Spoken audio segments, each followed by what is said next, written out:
Hola, ¿cómo están? Pasado la mitad de julio ya estamos en un nuevo programa Historia, Libros y Bandera y tenemos a un gran amigo, intelectual público, chileno, abogado, profesor universitario, internacionalista, una persona con gustos múltiples, caricaturista, autor de numerosos libros. Yo he tenido la oportunidad de leer varios de ellos, José Rodríguez Elizondo, a quien hoy hemos invitado a conversar sobre esta obra, Chile y la ley de la selva, que ha aparecido este 2024, límites del derecho en la historia reciente y cómo despolarizar para vivir en democracia. Es un hombre de gran cultura con quien da gusto conversar, lo hemos hecho en su casa, donde me ha atendido muy bien, hablando de su vida, un proyecto inconcluso que ya retomaremos, y nos alegra tenerlo nuevamente en Historia, Libros y Bandera. Mucho gusto, José, ¿cómo estás? A mí me alegra más porque este programa es muy prestigiado. Muchas gracias. Así que es un honor estar contigo aquí, pues, Alejandro. Muchas gracias, muy cariñoso. Primero, José, no puedo dejar de preguntarte una cosa. Ha escrito 3, 4 libros en los últimos 4 o 5 años. Tú eres una especie de grafómano. ¿Cómo lo hace? Lo que pasa, Alejandro, es que desde que me convertí en periodista en mis años de exilio, me acostumbré a verme reflejado en lo que se publicaba la semana siguiente. Yo trabajé en la revista Careta. Sí, Era pues, muy en Perú. lindo en Perú. Entonces, estar viendo la coyuntura, estar viendo que se aparece publicada, y me quedó el bichito. Yo antes tenía un récord más o menos normal de publicar, mientras estuve en Chile, 3 o 4 libros, pero después yo creo que tienes razón, es un promedio más o menos de un libro cada 2 o cada 3 años, y es mucho. A veces pienso que es demasiado. Pero yo he leído al menos 2 y bastante buenos y bien pensados, y que sin duda son un aporte en 2 sentidos, a la discusión coyuntural en el buen sentido de la palabra, y otro a una mirada más histórica de largo plazo. Puede ser, yo creo que a veces me adelanto mucho porque publico cuando todavía no está en la discusión.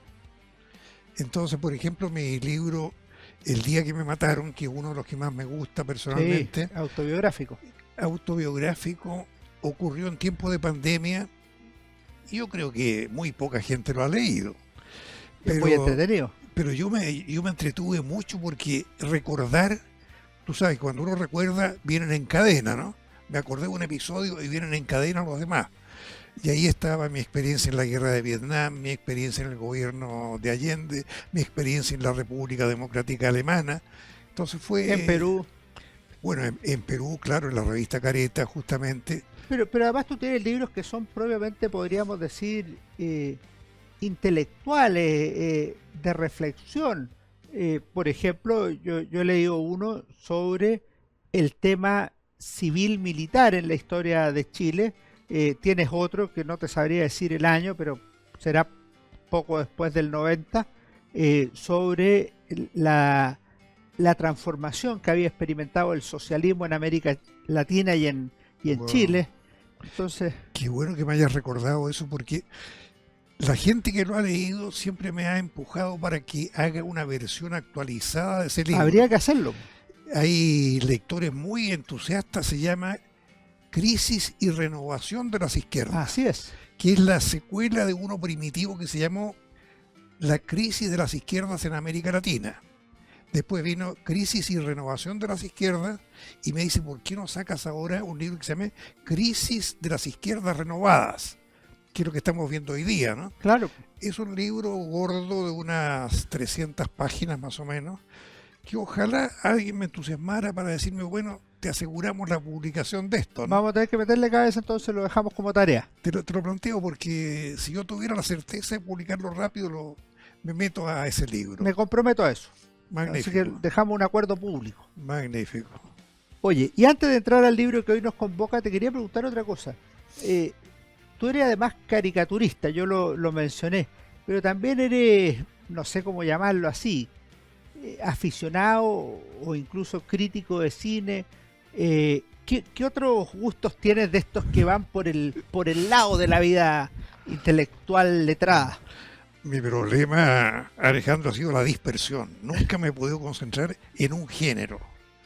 Por ejemplo, yo tengo 2 novelas y 2 libros de cuentos que tuvieron buena crítica, pero como no estaba en el gremio profesional de los escritores de ficción, pasó eso, llegó otra tentación, me dediqué a escribir otras cosas, pero lo que he hecho regularmente antes del golpe fue crítica de cine. Yo formé parte de los 3 críticos de cine más conocidos de Chile, Hans Hermann, Mariano Silva y yo, que éramos, como quien dice, los papábiles de la crítica de cine. Era muy entretenido eso. Qué notable. Y teníamos carné para ver películas cuando quisiéramos, nos repetíamos las películas. Había una salita, un microcine en el cine central, por ejemplo, que ya no existe, donde nos servían café, sillones reclinables. Entonces yo era un espectador profesional de cine. No había nada que me gustara más. Bueno, eso fue constante, por muchos años. Ya después del golpe se interrumpió eso. Me pasó lo mismo que con la poesía. Yo tenía listo un libro de poesía para publicar. ¿Tú escribías poesía? Escribía poesía y tenía listo un libro para publicar en la caja de fondos de la Corfo. Yo fui fiscal de la Corfo. ¿Qué desapareció la caja? Desapareció la Corfo, desapareció la caja, todo. ¿Y tu poesía? Por poesía. ¿Y no tenías copias? Nunca, es decir, en esa época se escribía a máquina, que había que ser muy cuidadoso porque si tú te equivocabas, sacabas el papel, ponías otro papel, era horrible. Así que había armado un libro compacto de unas 50 poesías serían. Era poesía tipo social más o menos de la época de mi juventud. Además, tú conociste a Neruda, que estuvo cumpleaños hace poco, 120 años de Neruda, el 12 de julio, hace una semana y algo. Uno de mis libros se llama 3 veces con Neruda, que lo publiqué en Israel. Así es. No, con Neruda tuve 3 encuentros muy notables. Uno, cuando él era técnicamente un clandestino, cuando existía la ley de defensa de la democracia, ¿no? Y de repente, en forma clandestina, llegó a la Facultad de Derecho a darnos un recital. Yo estaba en 2º o 3er año, no me acuerdo bien, ¿no? Ahí conocí al poeta, me firmó un libro, lo tengo todavía, rescatado de incendio, ¿no? Después fue... Estuviste, yo si no me equivoco, estuviste en Francia con él. En Francia cuando era embajador. Sí, pues. Lo fui a visitar con un proyecto loco en la cabeza. Estaba de cumpleaños un amigo mío francés, que eran hinchas de Neruda. Entonces yo decía, ¿qué le voy a regalar? Porque me había invitado a almorzar. Hasta que de repente se me ocurre, ¿y si invito a Neruda? Entonces llegué a despachar con él, yo era fiscal de la Corfo, el embajador, teníamos cosas de trabajo ya que despachar, y de repente le digo, oiga Pablo, tengo una idea loca. ¿Usted aceptaría hacer el regalo mío a un amigo que está de cumpleaños? Le expliqué quién era. Me quedó mirando con los ojitos maliciosos que tenía. Le conté que tenía una señora muy buena moza. Ahí se animó. Entonces ahí puso su ojillo, vamos, pero no le digamos nada a Matilde. Y sacó de su biblioteca un libro para llevarlo de regalo. Mira, fue un almuerzo fabuloso. Porque claro, yo le avisé a mi amigo que ese era el proyecto. Tenían una cocinera de película. Para mí fue el festín de Babette, ¿no? ¿Has visto la película esa? No. Una película que tiene un banquete fabuloso en una secuencia. Y Neruda estuvo chispeante. Para un amigo mío que era comunista, una sorpresa lo autocrítico que era Neruda con los cracks comunistas, ¿no? Se reía de ellos, hacía bromas. Bueno, estuvo genial. Yo pocas veces he disfrutado tanto un almuerzo con un prócer como ese regalo. Como ese regalo que le hice a un amigo. Bien, pues. Oye, no vamos a entrar nunca al libro. Vamos al libro. ¿Cómo nació este libro? Chile y la ley de la selva, de José Rodríguez Elizondo. ¿Cómo te animaste? ¿Cuál fue el proyecto y cómo llegaste a este que yo llamaría un conjunto de ensayos que están articulados en torno a ideas como el Estado de Derecho, la democracia, la polarización, si lo vemos como realidad, y la despolarización, si lo vemos como objetivo planteado por ti? Eso es, exactamente. Yo creo que el libro es una parte técnica de mis memorias. esto pudo haber estado, la gran parte de esto en mi memoria fue como quien dice una secuela. Y la motivación fue una conferencia que le di en un posgrado a alumnos internacionales. Entonces ahí tuve que recordar mi época de estudiante, se las conté a estos alumnos y me di cuenta que de ahí nacía un libro.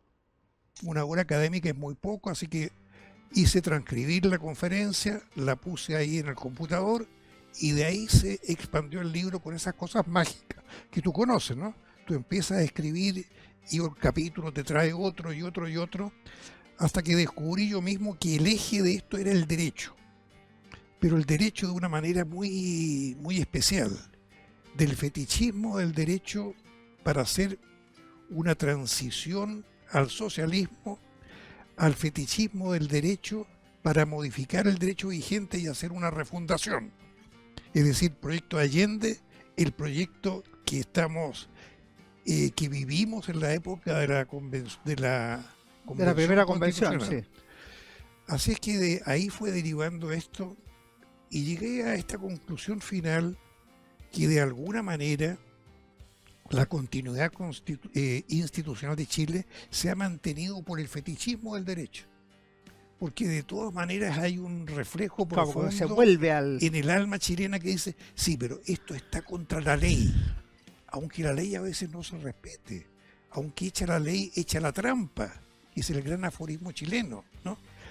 Porque claro que yo creo que políticamente es maravilloso pensar que se quiso hacer una revolución socialista sin modificar la Constitución. Sí, claro. Y también 1970-73. Claro, y la parte contemporánea que se quiso hacer una nueva constitución para refundar el país, para hacer la historia de nuevo. Ahora, hay una cosa que al menos yo haría un matiz, porque tú dices, el elemento de continuidad es el derecho. A mí me parece que el elemento de continuidad de este libro eres tú, porque si uno mira los textos, hay autobiografía, ya iremos a eso, tus años de derecho, hay derecho, hay relaciones internacionales, hay temas de opinión pública actuales, hay universidad, tú laboras en la universidad, los decanos que conociste. En el fondo se van mezclando temas con tu vida. Lo que yo te dije, soy esencialmente disperso.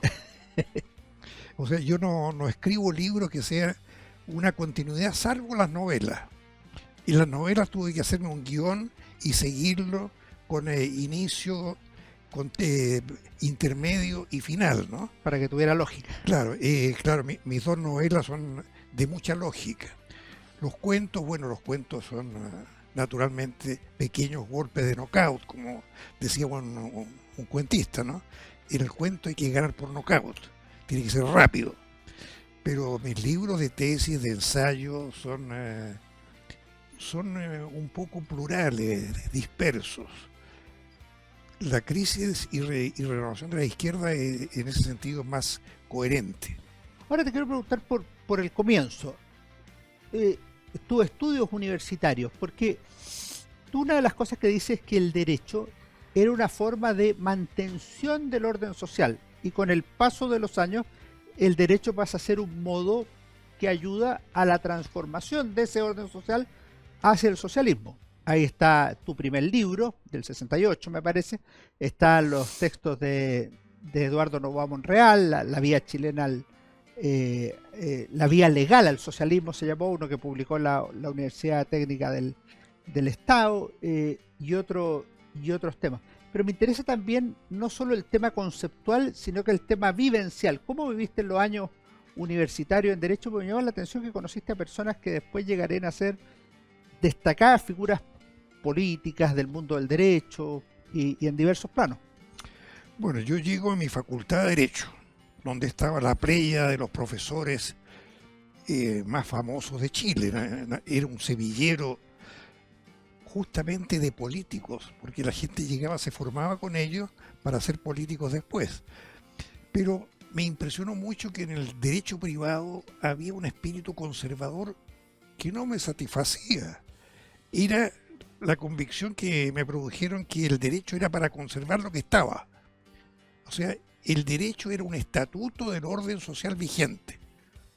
Y claro, yo empecé a leer a otros autores, a Maquiavelo, a Nicolás Maquiavelo, El Príncipe, lecturas de marxismo, lectura de Jean-Paul Sartre, y era un joven rebelde en ese sentido, sin militancia política. Y de repente descubrí que el derecho también tenía una fibra de modificación de la sociedad. O sea, no solo era para conservar la sociedad, sino para transformarla cuando el etos social se modificaba. ¿Hasta qué punto se puede modificar con el derecho? Esa fue la pregunta que me hice, ¿no? Y de ahí me fui a trabajar a la Contraloría. Claro. Yo era ayudante de Enrique Silva Sima. Gran jurista. Gran jurista, hombre muy sabio, del Partido Radical, pero era un hombre, desde el punto de vista académico, un académico a cabal. Por lo tanto, yo fui su ayudante, pese a que él sabía que yo era un poco revolucionario. Eso es un sarampión, se pasa con la edad. Y en la Contraloría trabajé en el departamento jurídico, el Olimpo, como le decían, ¿no? Con mucha envidia a mucha gente, ¿no? Sobre todo los pisos inferiores. Y ahí me tocó trabajar en el Comité Económico.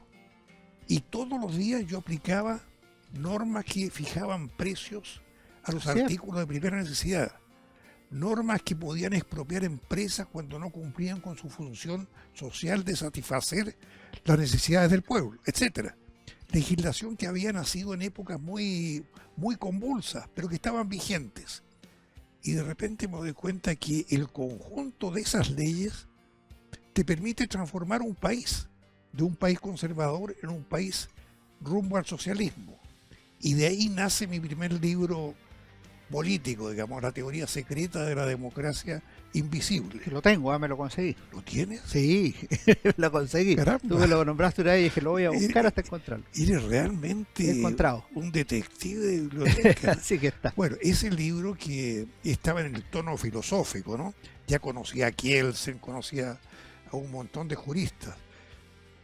Quedó ahí, lo leyó muy poca gente que se diera cuenta de esto que yo te digo, que ahí estaba el germen de hacer un camino al socialismo sin modificar las leyes, con las propias leyes. En paralelo estaba trabajando Eduardo Noboa Monreal, algo parecido. Y eso se plasmó en el proyecto de Allende. Yo no sé si Allende alguna vez se asomó a estos libros, pero había algo que estaba en el aire. Pero la idea de fondo sí. En el aire estaba la idea de que Chile necesitaba transitar hacia una sociedad con mayor intervención del Estado, con mayor justicia social, pero que había que mantener la continuidad institucional. Perfecto. Entonces, cuando Allende lanza su eslogan, un nuevo proyecto de nivel inédito de ir al socialismo sin romper con la ley, bueno, yo entusiasmadísimo. Calzaba perfectamente con lo que habíamos planteado. José, vamos a seguir conversando sobre Chile y la ley de la selva después de un pequeño alto. La Universidad San Sebastián presenta los tomos 7, 8 y 9 de la colección Historia de Chile 1960-2010. Es una obra que nos ayudará a conocer y a comprender las últimas 5 décadas del Bicentenario de Chile. Lo puedes encontrar en las mejores librerías del país y en buscalibre.cl. Historia de Chile 1960-2010. Hola, estamos juntos, claro, juntos todos los días, todo el día, en Radio Agricultura y en Agricultura TV. Sé parte de la comunidad de Deportes en Agricultura. Escúchanos aquí en Radio Agricultura 92.1. Entretención aquí en Agricultura y Agricultura TV. Búscanos en redes sociales como Deportes en Agricultura. Síguenos en agricultura.cl. Síganos en todas nuestras redes sociales. Síguenos en TikTok como Deportes 921.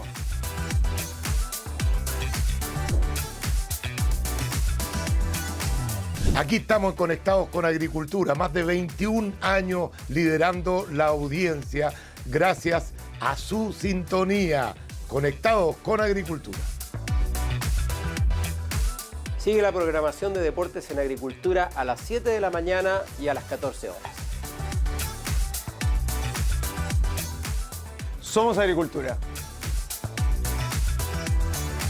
Somos agricultura.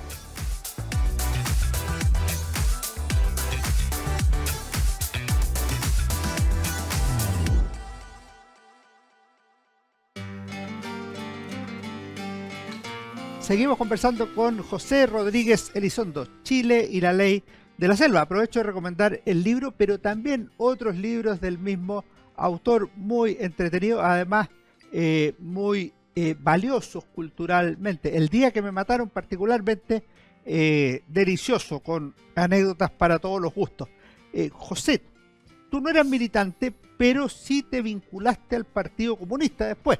De hecho, estuviste en el grupo de cultura del Partido Comunista. Te quería preguntar dos cosas. ¿Qué hacía este grupo? Pero nómbranos los personajes, porque yo encuentro fascinante el nivel intelectual de los personajes del grupo comunista. Primero, es muy importante que yo no haya sido militante durante mi trayecto universitario, de estudiante, porque yo siempre tenía una especie de humor negro y me parecían una especie de tontos graves los políticos universitarios, siempre muy solemnes. Y a mí me gustaba hacerles caricaturas, divertirme, hacía poesía satírica. Así es que no me metí en eso, pero cuando ya maduré y estaba trabajando en la Contraloría, y había políticos comunistas que habían leído este libro que te digo yo, La teoría secreta, y habían leído mi tesis de licenciatura, El exceso de poder se llamaba. Me vino la invitación al partido para que yo ingresara al partido, con lo cual me salté la etapa de la JJ, de la juventud, que es el equivalente a la academia militar, donde se forman en la disciplina, en esta cosa de la verticalidad del mando, que en el comunismo se llama centralismo democrático. Sí, claro, la tesis de Lenin. Las tesis de Lenin. Entonces yo llegué ya como un abogado bastante conocido en los sectores del derecho público, y me destinaron a la Comisión de Cultura. En la Comisión de Cultura era mi hábitat, era una especie de micromundo. Ahí estaba José Miguel Varas, Premio Nacional de Literatura, sí. Estaba Merino Reyes, estaba Juvencio Valle, el poeta. De repente nos visitaba Pablo Neruda, pasaba raudamente por ahí, nos saludaba, el Quilapayún, ¿ya? Carlos Cerda. Bueno, para un intelectual joven, bueno, era realmente una cosa muy satisfactoria. Un grupo potente. Digamos que no estaba metido en el cagüín político. Era muy ingenuo en política por lo mismo, ¿no? Pasar de ser un autor de filosofía del derecho, de criticar a los juristas, a una comisión de cultura, no estaba en el tejimaneje del cuoteo, de dónde está el poder, etcétera. Bueno, así fue hasta que llegó Allende. Eso te quería preguntar, vamos a Allende de inmediato, porque yo no sé si era ingenuo o no era ingenuo, pero el libro tú no lo haces para convencer, lo haces para exponer tesis y todo eso, pero en general yo estoy de acuerdo. Hay dos cosas que no me convencen, eso sí. Una es que tú en 2 o 3 ocasiones hablas del Allende socialdemócrata. Y yo creo que eso, lo digo así muy respetuosamente, es poco respetuoso con la autocalificación que Allende hacía de sí mismo. Él decía, nosotros con la socialdemocracia no tenemos nada que ver. Y él se proclamaba marxista. Tú dices, claro, en la entrevista a Regis Debray, pero también en otros momentos de su vida, era un revolucionario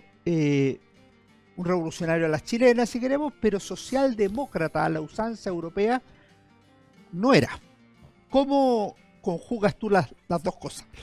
Bueno, primero, a un político no hay que creerle por lo que dice de sí mismo. A un político hay que creerle por sus actos fundamentales, el núcleo de su actuación política. En segundo lugar, Allende estaba muy consciente de que no era un teórico. Él lo dijo muchas veces en su discurso, no soy un teórico. Tercero, hay que saber que la socialdemocracia nace del marxismo. Por lo tanto, hay muchas escuelas de la socialdemocracia que vienen del marxismo. En esa escuela se formó en gran parte Salvador Allende, con lecturas también del anarquismo, de un maestro zapatero que lo impresionó mucho. Hay toda una historia de la ideología de Allende. Pero Allende es un político, a mi juicio, socialdemócrata, desde que empieza en el Partido Socialista y pasa por todos los escalones hasta llegar a ser presidente del Senado. Pero en ese momento llega la Revolución Cubana. Y la Revolución Cubana pone a las izquierdas chilenas en un trance muy complicado. Como son unos chicos muy soberbios los jóvenes cubanos, le dicen a todos los jóvenes de izquierda de América Latina: pero miren, ustedes están haciendo el ridículo, llevan décadas, un siglo predicando la revolución y no la han hecho. Nosotros la hicimos en 5 años. Entonces, eso es un impacto muy fuerte para los jóvenes socialistas, comunistas, izquierdistas, cristianos que hay en la época. Y Allende, que ya estaba en su tercera candidatura derrotada y que está por la cuarta, se da cuenta como político que tiene que hacer una especie de transacción entre su socialdemocracia íntima y el revolucionarismo que viene en toda América Latina. Y que el Partido Socialista adopta con más fuerza que otras El fuerzas. Partido Socialista ni siquiera quiere que sea Allende su candidato. Así es. Entonces, en una sesión célebre de los jefes socialistas, la mayoría está votando en blanco cuando se vota por el candidato. Claro. Y el jefe del socialismo es Carlos Altamirano, que es castrista hasta la médula, ¿no? Yo conocí a Carlos Altamirano. A partir del Congreso Lo conocí de La entonces y Serena. lo conocí después. Entonces, conozco la evolución de Carlos Altamirano. Pero Carlos Altamirano era el que predicaba el enfrentamiento inevitable. Y el presidente Allende decía: hay que respetar la Constitución. Entonces, todo esto es un mare magnum, es un sistema muy complejo en el cual tú tienes que juzgar a la gente por su trayectoria vital hasta el día de su muerte. Ya. Entonces, en ese contexto, para llegar a argumentos literarios, escritos, yo recurro a veces a una confesión de Allende interrogado o polemizando con Miguel Enríquez. Cuando Miguel Enríquez le dice en tono airado: pero lo que pasa es que usted es un socialdemócrata. Y a mucha honra, le dice Allende. Para mí, ese es el Allende socialdemócrata, que tuvo que transigir en apariencias revolucionarias armadas de una manera un poco falsa, como cuando fue ejecutivo directivo de la OLAS, la Organización Latinoamericana 67. de Solidaridad, que seguramente él pensó: me conviene estar más adentro que afuera, porque en esa época el castrismo atacaba a Allende a través de Regis Debray, pálida figura de burgués, de la alta burguesía, reformista. Decirle reformista a un socialista de la época era un insulto. Sí, pues. Entonces, ese es para mí Allende socialdemócrata. Reformistas, traidores, renegados. Claro, y claro, la revista Punto Final, que era una revista castrista, trataba a los comunistas de revolucionarios tradicionales, como quien dice: ustedes ya no sirven, ¿no? Pero el Partido Comunista no se queda corto y tú tuviste que ver en eso. Le respondía habitualmente con buenos textos de doctrina sobre el infantilismo revolucionario de los grupos ultraizquierdistas. Justamente porque yo no llegué para romper el país, sino que para continuarlo de una manera que tuviera mayor justicia social. Y desde la primera época yo choqué con los jóvenes castristas, con esta injerencia abusiva de la Revolución Cubana en el proceso de Allende, y publiqué un librito que ha sido mi libro de más éxito de tiraje, ¿no? No sé si 50.000, 60.000, que se llamaba Mitología de la Ultraizquierda. Sí. Ese libro inclusive fue muy consumido por el MIR.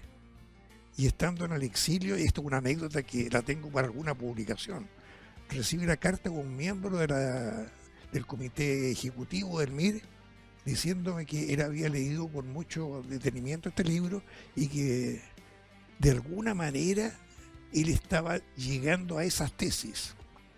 O sea, también había una transformación dentro del Un revisionismo interno. ¿Mm? Un revisionismo interno. Un revisionismo interno. Y en el Partido Comunista se produjo un revisionismo en la otra dirección. Al revés, una radicalización. Porque, bueno, esa es la complejidad de la vida. José, te quería preguntar por otro tema que aparece en distintos momentos de tu libro, pero yo te lo voy a preguntar en el largo tiempo, que es el tema del ejército. El ejército pre-1973, el ejército de Pinochet, vamos a ponerle a falta de otro mejor título, y el ejército de la transición militar que lidera, entre otros, el general Juan Emilio Cheire. ¿Cómo ves ese proceso? Mezclando con otros libros que tú mismo has escrito. Bueno, es otra de las realidades complejas y movedizas que tenemos en Chile. El ejército pre-golpe se divide en el ejército de los 3 años de Allende y lo que viene después. El ejército con que llega Allende al gobierno es un ejército de clase media, de sectores medios, de una simpatía más bien socialdemócrata. Y hay que mirarlo con la vieja tesis o con la vieja muletilla del vaso medio lleno, del vaso medio vacío, ¿no? Porque, bueno, si tú lo miras, el ejército como el ejército de Pinochet, yo lo miro al ejército que estuvo entusiasta con la nacionalización del cobre, que apoyó al gobierno Allende en la nacionalización de todas las riquezas naturales, la estatización de la banca y en parte la formación del área de propiedad social. O sea, un ejército que estuvo en esas y que ingresó al gobierno a nivel de comandantes en jefe, no es un ejército fascista, ¿no es cierto? Claro. Pero después viene el momento de elaboración, de deliberación, de conspiración y el golpe de Pinochet. No es que el ejército de un día para otro se haya transformado, es la evolución de la política de los civiles. En la sociedad. La sociedad la que lleva al ejército a decir, ya no resisto más apoyando a este gobierno. Y todavía hay que hacer una purga dentro del ejército, ¿no? Bueno, cuando yo digo ejército, digo las 3 armas. Sí, claro, las Fuerzas Armadas. Las Fuerzas Armadas. Por lo tanto, viene el nivel del ejército de Pinochet. ¿Es un ejército fascista total, 100%, como quiere mucha oposición a Pinochet? Tampoco. Ese ejército es matizado. Yo conozco militares que se resistieron a que sus hijos militares se fueran a la DINA, por ejemplo. Había una gran resistencia a la DINA. Había una gran resistencia de muchos oficiales académicos a las barbaridades que cometió el Mamo Contreras. Por lo tanto, dentro de ese ejército de Pinochet pasó una cosa muy notable que está dentro de lo que yo llamo el derecho elaborado, o mejor dicho, apreciado de una manera un poco fetichista. Frente a la resistencia internacional, frente a la denuncia en todos los foros de la violación de los derechos humanos, convencieron a Pinochet de que limitara su mandato, de que hiciera una constitución. Entonces, cuando se habla de la constitución de Pinochet, se piensa en la constitución que quiso Pinochet 100% él.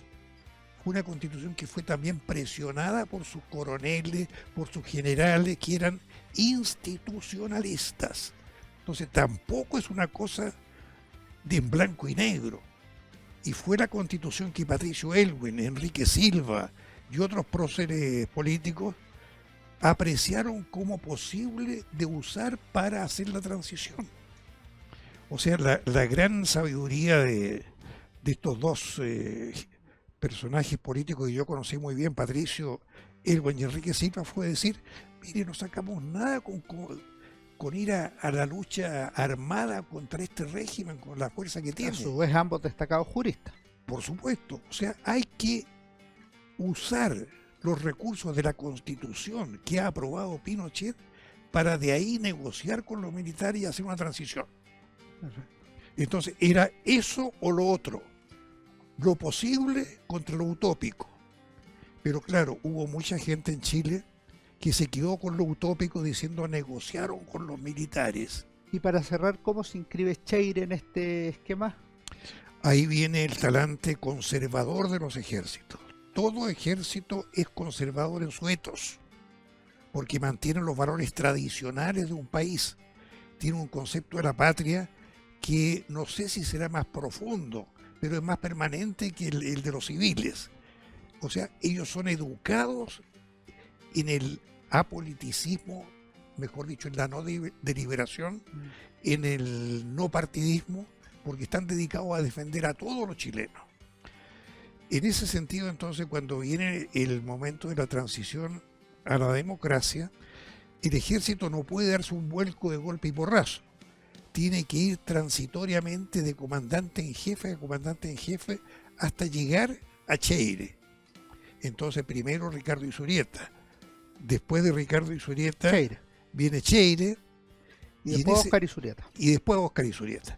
En ese tránsito, hasta Óscar Izurieta, viene la normalización, que para los sectores ultra revolucionarios es el ejército organismo de represión de la burguesía, ¿no?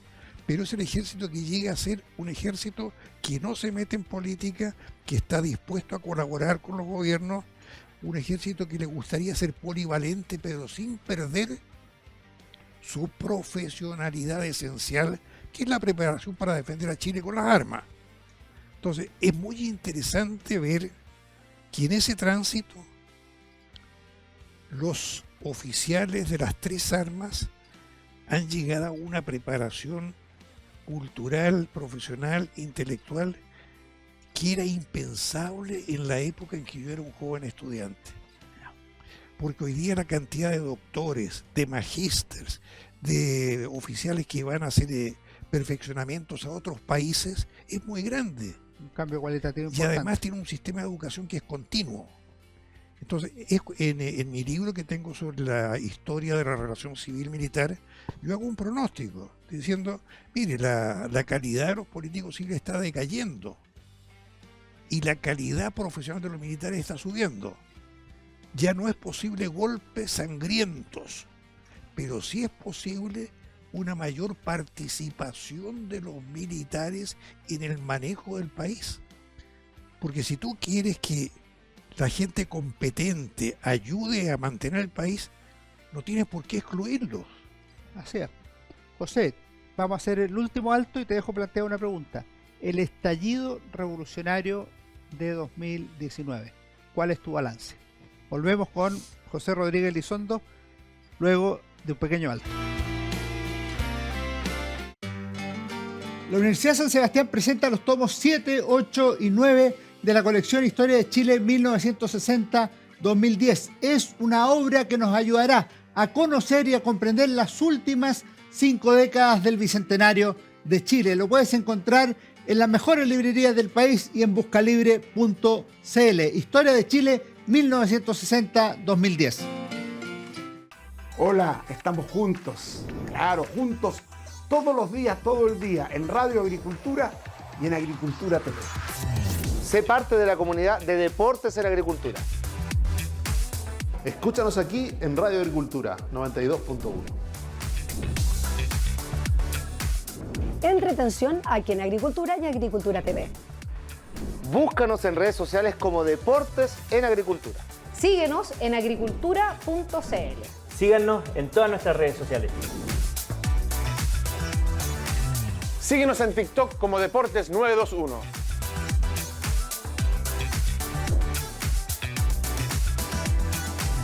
Aquí estamos conectados con Agricultura, más de 21 años liderando la audiencia gracias a su sintonía. Conectados con Agricultura. Sigue la programación de Deportes en Agricultura a las 7 de la mañana y a las 14 horas. Somos Agricultura. Somos Agricultura.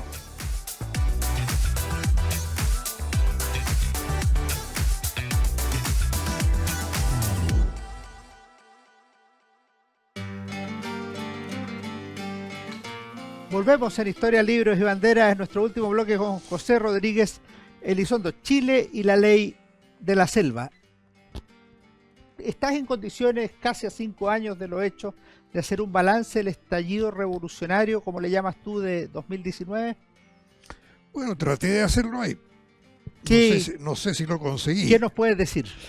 Bueno, que ahí se cruzan dos temas. Primero, el afán de un sector juvenil de rehacer la historia, volviendo al momento de la negociación de los militares con los próceres civiles que llevó a don Patricio a iniciar la transición.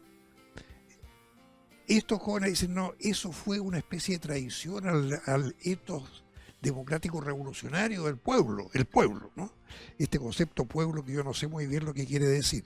Por lo tanto, viene todo este proceso en el cual ellos están diseñando una rectificación de la historia. La llaman refundación.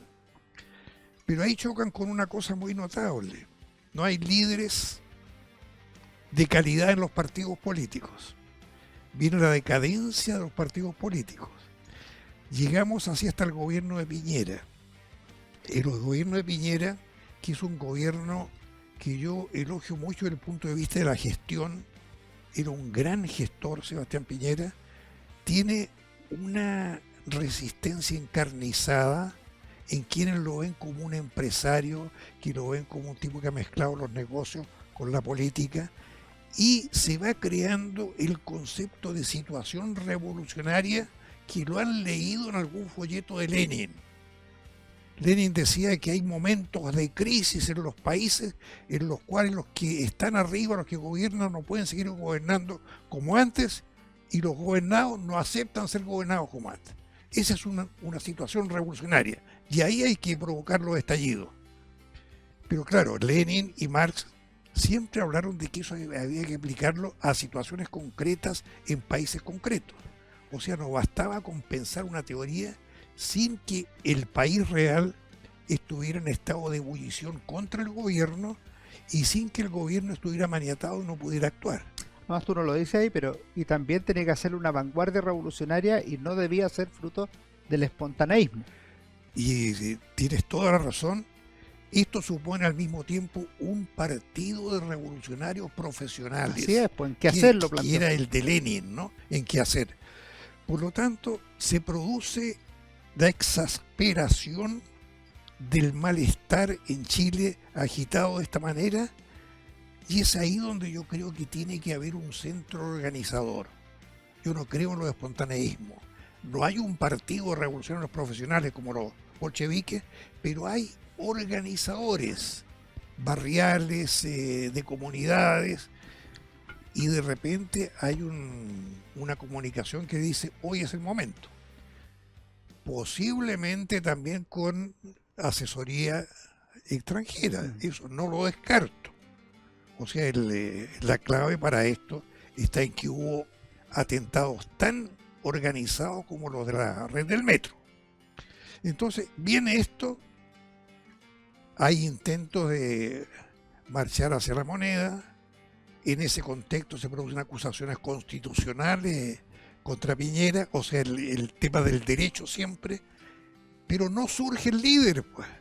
No surge el Lenin que diga esto hay que hacer. No hay un asalto al Palacio de Invierno liderado por alguien. No existe la estructura de una situación revolucionaria en la cual se aprovecha ese caldo de cultivo para que un colectivo con un líder aparezca en la luz pública diciéndole a la gente esto es lo que hay que hacer. No se produjo. Y ahí viene entonces el modesto heroísmo de Piñera de decir, bueno, esto hay que negociarlo. Nuevamente el derecho. El derecho. Y negociándolo hay un espacio de tiempo en el cual el elán revolucionario, como dicen los franceses, va decayendo, y viene la otra reflexión. ¿Y qué tal si lanzamos un proceso de modificación de la Constitución que nos permita hacer lo que nosotros pensamos? Y ahí viene el primer momento constituyente. Bueno, esa es mi elaboración. Perfecto. No, se nos está acabando el tiempo. Te quiero preguntar dos cosas finales antes de ir a los libros. Una, yo advierto que tú estimas que en los niveles de educación escolar y universitaria estamos con un problema bastante profundo en Chile. ¿Cómo lo ¿Cómo lo observas? Sí, el nivel de preocupación tiene que ser muy grande para los viejos universitarios, que conocimos otra universidad. A mí me da mucha risa a veces el excepcionalismo chileno, ¿no? Chile es un país serio, esto no pasa acá, o si no, si estamos mal, pero en otra parte están peor.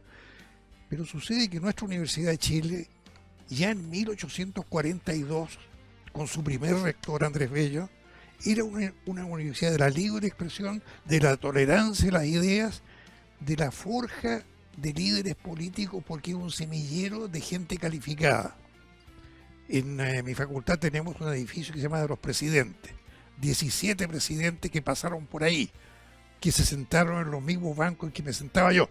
Por lo tanto, esa universidad existía, pero desde la Revolución Cubana, y yo me acuerdo cuando llegaban los jóvenes políticos de izquierda al patio de la facultad, hablando de lo que habían visto en Cuba, fascinados con la Revolución Cubana, desde ese momento viene, junto con la masificación de la universidad, un proceso de deterioro que va rumbo a la universidad militante.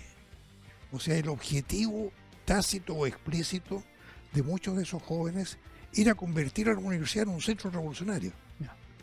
Bueno, eso a nuestros días se repotenció con el estallido, se repotenció con la decadencia de los partidos políticos tradicionales y con la emergencia de una juventud de reemplazo de los políticos que tiene un carácter ya más de quiebre generacional que de transición, por un motivo muy,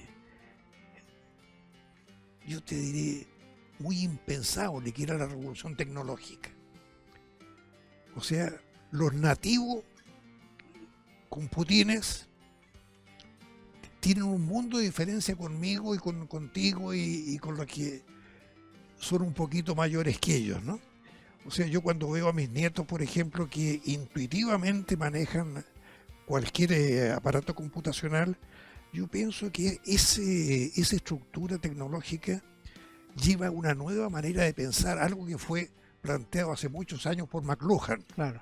El The Message is the Message, ¿no?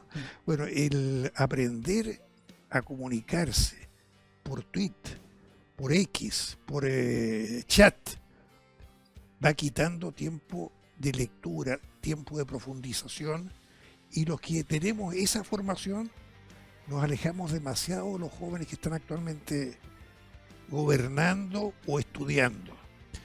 Yo lo he podido apreciar especialmente porque viviendo esta última juventud todavía tengo alumnos de 20 años. Sí. Entonces lo estoy viendo todo el tiempo, y tú como profesor también seguramente estás viendo el mismo fenómeno. José, una última pregunta. Para ti un concepto clave es despolarizar. ¿Qué significa y por qué es tan relevante hoy? Bueno, es un concepto más bien periodístico, porque si yo pienso que a nivel global el gran problema es que los sistemas políticos se polarizaron, en el sentido de que el centro fue prácticamente desapareciendo, o sea, las franjas izquierdas y derechas de los partidos ya dejaron de estar en comunicación. La polarización es la falta de negociación, es el rechazo a la transacción política, por lo tanto, el rechazo a administrar un país que está en una situación de normalidad con todos los conflictos de cualquier sociedad. Esa polarización es lo que hay que atacar, o sea, de alguna manera hay que despolarizar. Y despolarizar significa volver a un sistema político en que izquierdas y derechas tengan una aproximación que les permita negociar. Converger. Y yo tengo una cosa gráfica ahí que la cuento en el libro. Cuando se usa el término ultra, nosotros usamos el término ultraizquierda, ultraderecha. Pero me fui al libro de estilo del diario El País de España, que es tan prestigioso, y busco la palabra ultra. Ultra, dice el diario El País, significa extremista de derechas. No hay de izquierda. Te da la pauta de que inclusive a nivel de diccionario, de diario prestigioso, ha llegado a la polarización. Sí, claro. José, estamos llegando al final y como siempre me gusta preguntarle a los invitados por recomendación de libro, alguno que te haya gustado, alguno que quieras compartir conmigo, con nuestros auditores. Mira, estoy leyendo en este momento un libro que me parece muy interesante de un general. Así. Un intelectual general que se llama Marcos López Ardiles. Sí, pues. 1973. Se publicó el año pasado. Es un militar que escribe notablemente bien y con bastante amenidad y que te da muchas claves para entender el ethos militar. Ya. Entonces, ese es uno. Muy buen historiador. Ahora, hay otro libro que me gustó muchísimo, que es el de Roberto Ampuero, el último. Ya, Nunca volveré a Berlín. Nunca volveré a Berlín. Y, además de que para mí es el mejor libro de Roberto, es parte de mi vida. Sí, pues. Porque yo coexistí con Roberto en Leipzig. Tú fuiste de los berlineses. Yo tenía un departamento, vivía en un departamento en la calle 18 de octubre en Leipzig, y 3 cuadras más abajo de mi edificio estaba el hogar donde vivía Roberto con los jóvenes de la Jota. Así es que cuando yo leí ese libro me estremeció ese libro. Es muy duro para quien conoció el tema. Así es. Tal vez increíble para los que no han vivido dentro de un sistema totalitario. ¿Y alguno de pensamiento político de los clásicos leídos en tu juventud, por ejemplo? Bueno, yo practico mucho la relectura. Yo creo que es inevitable porque la televisión, el chat, las clases, las conferencias, te quitan tiempo de lectura. Y ese tiempo de lectura que lo tengo tan escaso, lo vuelco a la relectura. Y de lo que yo más releo es Shakespeare. Shakespeare, un gigante. Lo último que releí de Shakespeare es Julio César. Qué notable obra, ¿eh? Y además con un contenido político profundo, con una capacidad de captar lo que es el fondo humano en un momento de crisis, como es la crisis de la República, el 44, 43 antes de Cristo, muy, muy notable. Y qué pena que la mayoría de los jóvenes no sepan lo que es. No, pero hay que reflotar. Gran lectura para quienes están escuchando el Julio César de Shakespeare, cuando le dicen ten cuidado de los idus de marzo, le dejan dicho a Julio César y así fue. No adelanto más, no hacemos spoiler. José, qué gusto ha sido tenerte en Historia, Libro y Bandera nuevamente. El gusto también ha sido mío, es muy grato un programa de este nivel cultural, Alejandro, te felicito. Nos seguiremos viendo y ustedes no se vayan, ya viene mi recomendación de libro como cada semana. Hola, ¿cómo están? Soy Alejandro San Francisco y en nuestro programa Historia, Libros y Banderas de esta semana queremos recomendar un libro editado por Enrique Bram, Chile bajo la Constitución Política de 1925, luces y sombras de un régimen de gobierno en el contexto de los cambios globales. Esta es una obra colectiva en que participan numerosos historiadores y nos permite comprender no solo la instalación de la Constitución de 1925 con sus múltiples dimensiones, sino que también entender aquellos elementos que permitieron desarrollar la democracia clásica chilena entre 1932 y 1973 y especialmente la crisis que ella vivió en los últimos años de ese régimen durante la Unidad Popular. De esta manera, diversos autores con formaciones distintas y también con miradas plurales abordan un tema que es central: Chile, la democracia, la Constitución del 25, la crisis del régimen de gobierno. Que estén muy bien, nos vemos en nuestro próximo Historia, Libros y Banderas.